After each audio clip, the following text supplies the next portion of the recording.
President Xi Jinping did not mention the United States during the Chinese Communist Party's 20th National Congress this week, but his message was clear.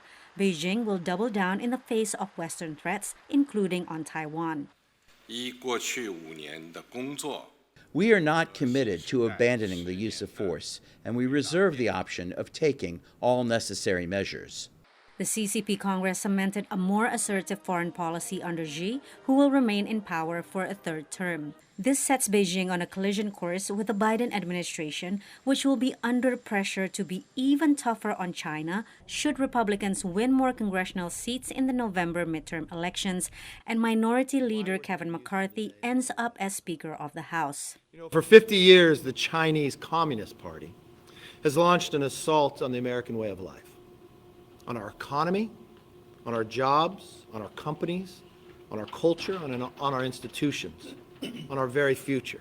The U.S. Congress is considering the Taiwan Policy Act, a bill aimed at boosting military capability of the self-governed island against a potential Chinese invasion.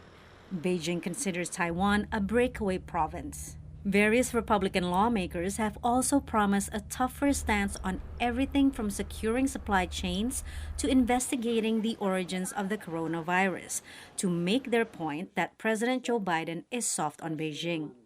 But even if Democrats retain their slim majority in Congress, Biden's China policy will likely remain hawkish, keeping in place many policies of his predecessor, President Donald Trump, including steep tariffs on Chinese goods and containing Beijing's influence in the Indo-Pacific. Under the Trump administration, the Chinese genuinely hoped that the Democrats would win. But after almost 2 years of the Biden administration, I think the Chinese have come to the realization that both are not going to change the consensus on China.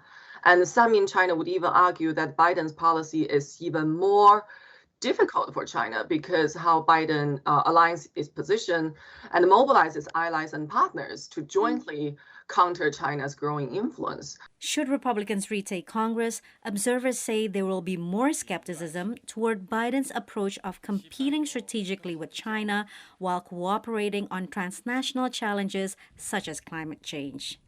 Patsy, Widakuswara, VOANews, Washington.